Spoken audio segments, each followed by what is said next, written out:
వాళ్ళని ఏదో 100 కోట్లు అక్రమ మైనింగ్ అనో లేదా విపరీతం 100 కోట్లు సంపాదించనో చెబుతున్నారు. ఎస్, రండి. జనసేన బలపడకూడదని మీరు చేసే కుట్ర. జనసేన అంటే మీకు అంత భయం వచ్చేసింది. 100 కోట్ల అవినీతి ఆరోపణలు ఉన్న నేపథ్యంలో మీరు అరెస్ట్ అవడం ఖాయం. వాటి నుంచి తప్పించుకోవడానికి మీరు జనసేనలో జాయిన్ అయ్యారు. అంటే వాళ్ళు నేనంటే ఎంత భయం అనేది వాళ్ళు స్పష్టంగా వాళ్ళు తెలియజేస్తా ఉన్నారు. ఏదో విధంగా తప్పుడు కేసులు పెట్టి జైలు పంపించాలని సేనతో సేనాని అనేది బ్రహ్మాండమైన నినాదం. మీరు జగన్తో టచ్ లో ఉన్నారా లేదా? లేదా జనసేన బలపడకూడదని మీరు చేసే కుయుక్తులు పవన్ కళ్యాణ్ గారి దృష్టికి తీసుకెళ్తున్నాం. వాళ్ళకి అది పత్తల్లా, అది పవన్ కళ్యాణ్ గారి దృష్టిలో ఉంది క్లియర్ గా. ఆకాశం మీద ఉమ్మేస్తే మీ మొహం మీద పడింది. పవన్ కళ్యాణ్ గారి దృష్టికి కొన్ని సమస్యలు గాని వాటిని వెళ్ళనివ్వకుండా ఒక కోటరీ అడ్డుకుంటుంది అని మీకు కూడా అలాంటి అనుభవాలు ఏమైనా ఎదురైనాయి? మా నియోజకవర్గంలో కొంతమంది ఉన్నారు. నేను వాళ్ళ పేర్లు చెప్పడం కూడా నాకు కూడా ఎలర్జీగానే ఉంది. ఆయన ప్రమేయం ఏమైనా ఉందనుకోవచ్చా? నాకు పొన్నూరు సీటు రాకుండా ఆ రోజు మోసం చేసిందో. సార్ నమస్కారం. సార్ నమస్కారం. ఈ మధ్య జనసేన మీద మీడియా ఛానల్స్ అన్ని ఫోకస్ చేయడం పక్కన పెడితే జనసేన పార్టీలో ఎవరు జాయిన్ అవుతున్నారో ఆ నాయకుల మీద ఫోకస్ పెడతాం, వాళ్ళ మీద ఆరోపణలు పుట్టించడం ఎక్కువైపోయింది. అలాగే మీ మీద రీసెంట్ గా చూసుకుంటే ప్రముఖ న్యూస్ ఛానల్ కిరికిరి రోసయ్య అని టైటిల్ పెట్టి మీ మీద కొన్ని 100 కోట్ల అవినీతి ఆరోపణలు అంటూ స్టోరీ చేశారు. దానిపై మీ అభిప్రాయం ఏంటి సార్? ముందుగా ఎవరైతే ఈ ఛానల్స్ లో నా మీద ఫోకస్ చేస్తారో వాళ్ళకి థ్యాంక్స్ చెప్పాలి. నన్ను ప్రజల్లో బాగా గుర్తు చేస్తున్నారు. రెండవది, కిల్లా రోసయ్య ఎలాంటి వాడో పొన్నూరు నియోజకవర్గ ప్రజలందరికీ తెలుసు. గుంటూరు జిల్లాలో కూడా అందరికీ తెలుసు. నేను ఎంత నిజాయితీగా ఉంటానో, ఎంత స్పీడ్ గా ఉంటానో అందరికి కూడా తెలుసు. కానీ పదే ఒక సంవత్సరం పైనుంచి నా మీద ఒక బురదేశ కార్యక్రమం చేస్తా ఉన్నారు.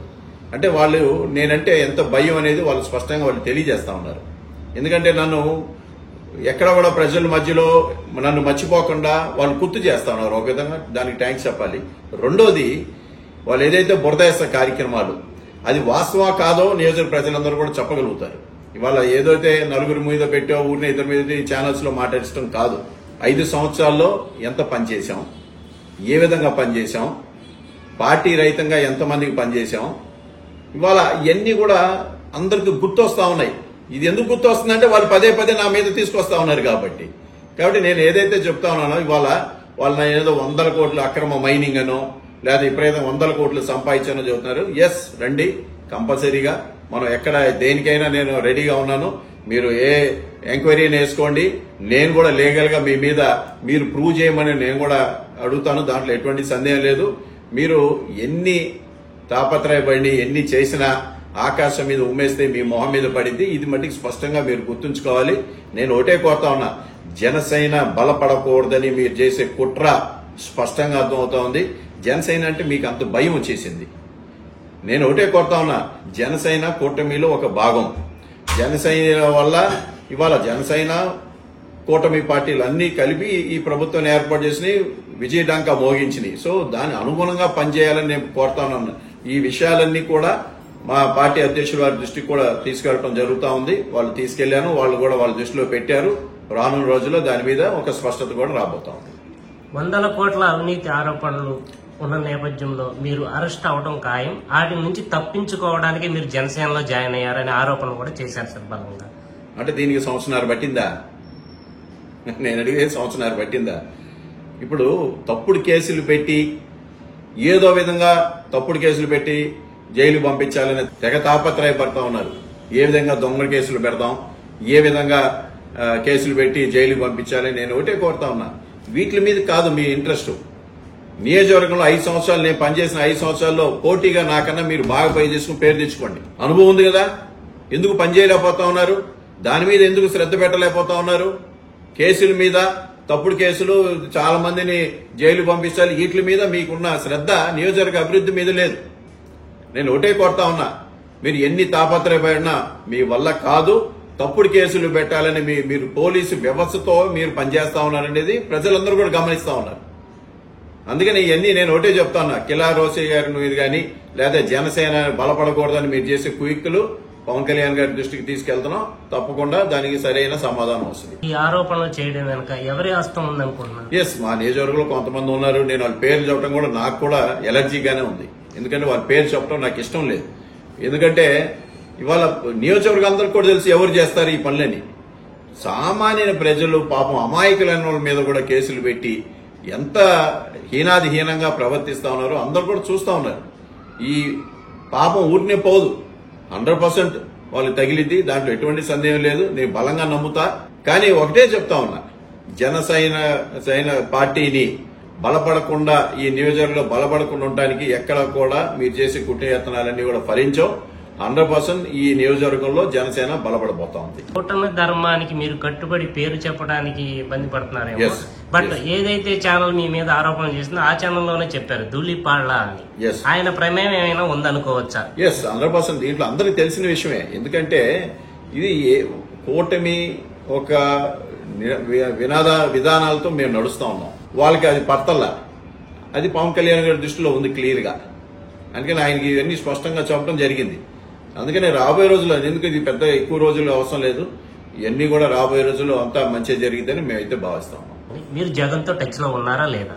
లేదు. ఇప్పుడు ఒక పార్టీ నుంచి వచ్చినాక ఆ పార్టీ అయితే ఏదైతే నన్ను మోసం చేసిందో, నాకు పొన్నూరు సీటు రాకుండా ఆ రోజు మోసం చేసిందో, ఆ మోసం వల్ల నేను అయిష్టంతో బయటికి రావడం జరిగింది. పోటీ చేసినా కూడా, లోక్సభ అభ్యర్థికి పోటీ చేసినా కూడా, తర్వాత ఏదైతే గుంటూరు జిల్లాలో కొంతమంది వ్యక్తులు పనిగట్టుకొని నన్ను మోసం చేశారని తెలిసిన తర్వాత ఆ పార్టీలోంచి నేను బయటికి రావడం జరిగింది.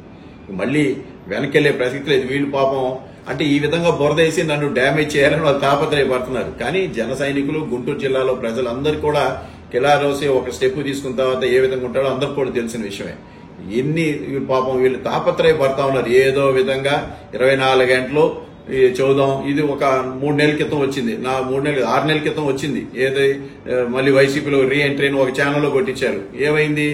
ఆ ఛానల్ మళ్ళీ ఇప్పుడు మాట్లాడతల్లా. మళ్ళీ ఇప్పుడు ఇంకో ఛానల్కి వచ్చారు. రేపొద్దున ఇంకో ఛానల్కి వస్తారు. ఎన్ని ఛానల్ వాళ్ళు చేసినా ఉష్ణాయసం అని తెలియజేస్తాం. అయితే మీ మీద గాని, సామినేని ఉదయభాను గారి మీద గాని ఈ ఆరోపణలు ఎక్కువగా రావడానికి కారణం ఏంటి? అంటే మీరు గనక బాగా ఫోకస్ చేస్తే మూడో ప్రత్యామ్నాయం బలంగా వెళ్తుంది ప్రజల్లోకి.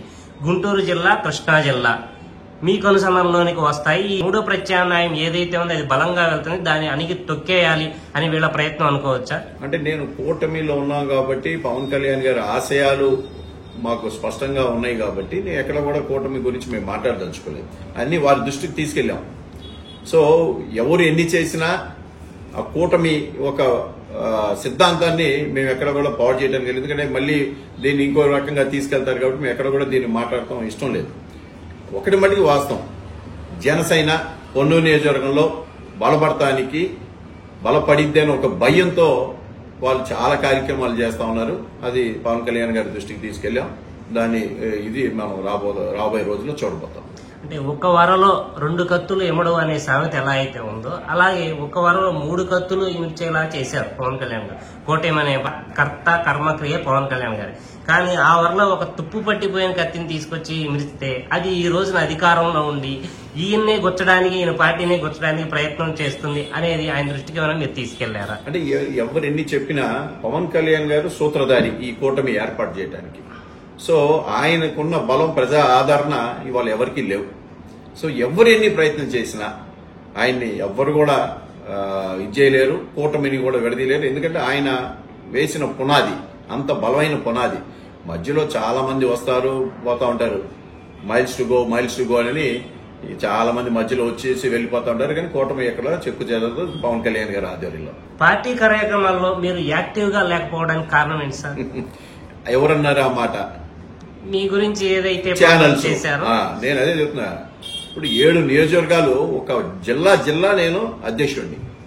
ఏ విధంగా మాట్లాడతారు అంటే వాళ్ళు అంత గుడ్డి వాళ్ళు, వాళ్ళు వెనకాల చెప్పేవాళ్ళు అంతకన్నా పరమానందయ్యులు. వాళ్ళు ఏదో విధంగా బురదయ్యాలని తాపత్రయపడుతున్నారు. 7 నియోజకవర్గాలు సమాయత్తం చేసి అందరినీ ఇచ్చేసిన వాడిని. తర్వాత గుంటూరు జిల్లా మరి అన్ని ఫంక్షన్స్ కి అటెండ్ అవుతా ఉన్నాను, అన్ని పార్టీ కార్యక్రమాలు వెళ్తున్నాను. చిరంజీవి గారు నిన్న జనసేన అభిమానులందరూ కూడా చిరంజీవి పుట్టినరోజు ఘనంగా చేశాం. ఇవన్నీ అంటే వాళ్ళకి కనబడవు. వాళ్ళు ఏంటంటే ఒక బురద వేసే కార్యక్రమం ఒకటే వాళ్ళకి కనబడతా ఉంది. పాపం అందరూ చూసి నవ్వుకుంటున్నారు. వాళ్ళ తాపత్రయం ఏ విధంగా ఉందనేది.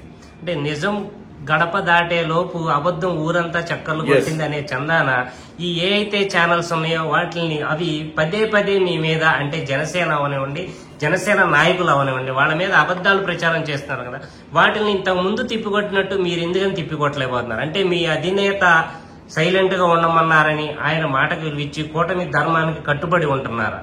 లేదు, ఏదైనా ఆయన దృష్టికి తీసుకొచ్చే మేము మాట్లాడతాం. ఎందుకంటే ఆయన దృష్టికి తీసుకురాకుండా మనం అబ్రప్ట్ గా మాట్లాడకూడదు. ఎందుకంటే ఎందుకంటే కూటమికి ఆయనే సూత్రధారి కాబట్టి మేము ఆయన దృష్టిలో పెట్టకుండా ఏది కూడా ముందు అడుగు వేయలేము. అందుకనే కొన్ని సిద్ధాంతాలు, జనసేన సిద్ధాంతాలు మేము స్పష్టంగా పాటిస్తా ఉన్నాం. మిగతా వాళ్ళు పాటిస్తున్నారా లేదా అది వేరే విషయం, అది వాళ్ళ విజ్ఞతకి మనం వదిలేస్తా ఉన్నాం తప్ప కూటమి సిద్ధాంతాలు మేము స్పష్టంగా, ఎందుకంటే మా నాయకుడు కొన్ని సిద్ధాంతాలకు బలంగా ఉన్నారు. రకరకాలు బయట అనుకోవచ్చు, బట్ మేమైతే ఆయన సిద్ధాంతాలకు అనుగుణంగా పనిచేస్తాం. మీ మీద అసత్య ఆరోపణలు చేసిన ఛానల్ మీద లీగల్ గా ఏమైనా యాక్షన్ తీసుకోబోతున్నారు? ఇప్పుడు అంత ముందు కూడా వేశారు నా మీద. ఆ ఛానల్స్ వేరే ఛానల్స్ కూడా లీగల్ కూడా యాక్షన్ తీసుకోబోతాను. దాంట్లో ఎక్కడ కూడా ఎవరిని కూడా వదిలిపెట్టే పని లేదు. ఎందుకంటే ప్రజల్ని మోసం చేసే ప్రక్రియ చేయకూడదు.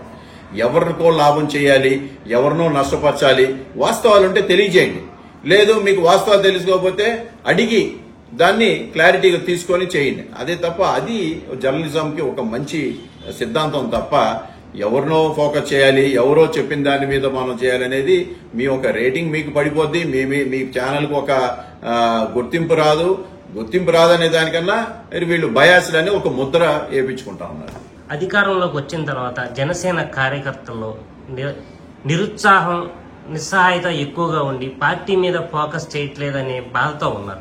అలాంటి వాళ్ళకి రేపు వైజాగ్ లో 30వ తారీఖున 28, 29, 30 సేనతో సేనాని అనే కార్యక్రమంతో మొదలు పెట్టారు. సెప్టెంబర్ నుంచి కార్యకర్తలతో అందుబాటులో ఉంటూ పార్టీ మీద ఫోకస్ చేస్తా ఉన్నారు.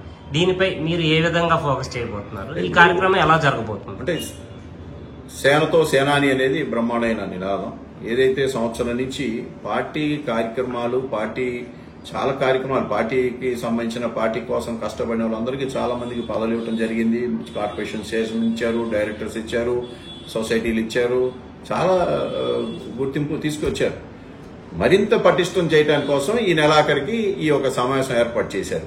సో నెక్స్ట్ రేపు సెప్టెంబర్ నుంచి ఇంకా ఒక ఫుల్లీ ఆర్గనైజర్ గా మొత్తం ఇంకొక పటిష్టంగా పార్టీని ఇంకా ముందుకు తీసుకెళ్లే విధానంలో పార్టీ అధ్యక్షులు గారు పవన్ కళ్యాణ్ గారు ఉన్నారు. తప్పకుండా రానున్న రోజుల్లో ఇంకా మంచి కార్యక్రమాలు చేయబోతాం. పవన్ కళ్యాణ్ గారి దృష్టికి కొన్ని సమస్యలు గాని వాటిని వెళ్ళనివ్వకుండా ఒక కోటరీ అడ్డుకుంటుంది అని ఒక ప్రచారం అయితే ఎక్కువగా ఉంది బయట, కార్యకర్తలు అవనివ్వండి వాటిని. మీరు పార్టీలో జాయిన్ అయిన తర్వాత కళ్యాణ్ గారిని ఎన్నిసార్లు కలిశారు? మీకు కూడా అలాంటి అనుభవాలు ఏమైనా ఎదురైనాయా? లేదు, నాకు అసలు అలాంటి అనుభవాలు ఎప్పుడూ ఎదురవ్వలేదు. నేను అలాంటివి ఏమీ నమ్మను. అంటే ఆ ప్రచారం మీకులాగానే అసత్య ప్రచారం అనుకోవచ్చు. అంతే.